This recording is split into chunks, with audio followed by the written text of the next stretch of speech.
જે પાઠ્યપુસ્તકનું વજન ઘટી ગયું છે, કાગળની ગુણવત્તા ખરાબ થઈ ગઈ છે, પણ કિંમત હજી એની એ જ છે. તો આખરે આવું કેમ? શું આ પાઠ્યપુસ્તક કૌભાંડ છે? નમસ્કાર મિત્રો, હું છું ચેતનસિંહ ચૌહાણ અને ન્યૂઝ ડેડી પર તમારા બધાનું સ્વાગત કરું છું. મિત્રો, આજે હું તમને એક એવો સવાલ લઈને આવ્યો છું જે સાંભળીને તમારું લોહી ઉકળી ઉઠશે.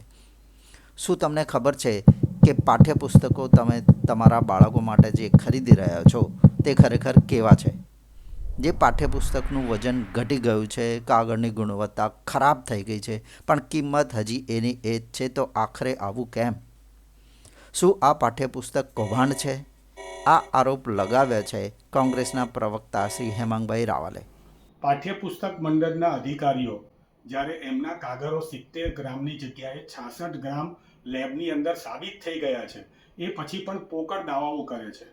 તેમનું કહેવું છે કે કાગળ બહારથી આવે છે, એટલે કે કંપનીમાંથી આવે છે ત્યારે પણ એનો ટેસ્ટ કરવામાં આવે છે અને ત્યાર પછી અમારી જોડે આવ્યા પછી પણ ટેસ્ટ કરવામાં આવે છે.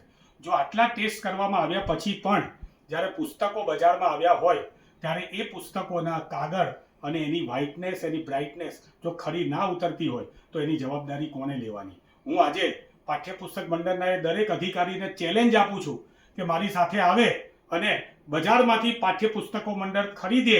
જે પાઠ્યપુસ્તક મંડળે છાપેલા પુસ્તકો છે એ અધિકારીઓ મારી સાથે રહીને આપણે જોડે ખરીદીએ અને એનો કાગળ કાપીને લેબની અંદર ટેસ્ટ કરાવવા મોકલીએ, એટલે દૂધનું દૂધ અને પાણીનું પાણી થઈ જશે. હકીકતમાં અધિકારીઓ અત્યારે ગીતામાં લખેલું છે કે પરિસ્થિતિનો તો જ સામનો કરી શકીશું જો પરિસ્થિતિનો સ્વીકાર કરીશું. અધિકારીઓએ અત્યારે જ્યારે તેમના ઉપર આવા આરોપો અને લેબ ટેસ્ટિંગની અંદર સાબિત થયા હોય ત્યારે એમણે આની તપાસ કરવી જોઈએ અને સંબંધિત લોકો ઉપર કાયદાકીય કલમો લગાવીને ફોજદારી ગુના લગાવવા જોઈએ. એની જગ્યાએ હજી પણ તેઓ એમ કહી રહ્યા છે કે ના, આ કાગળ બરાબર છે. સમગ્ર બજારમાં વિદ્યાર્થીઓ બૂમો પાડે છે, સ્ટેશનરીની દુકાનવાળા બૂમો પાડે છે કે આ કાગળ જે છે રદ્દી છે, કાગળ ખરાબ છે, લેબનું ટેસ્ટિંગ પણ આવી ગયું છે, છતાં પણ હજી અધિકારીઓ જે છે એ પોતાની મનમાની કરી રહ્યા છે. એક વસ્તુ બહુ સ્પષ્ટ છે કે આ મુદ્દો તમે સુલઝશો નહીં તો ભવિષ્યમાં આને કાયદાકીય રીતે હાઈકોર્ટમાં લઈ જવાની જરૂર પડશે, તો એ પણ લઈ જવા માટે અમે તૈયાર છીએ. તો મિત્રો, આશા છે આ વિડીયો દ્વારા તમને ગુજરાતના પાઠ્યપુસ્તક કૌભાંડ વિશે સંપૂર્ણ માહિતી મળી હશે.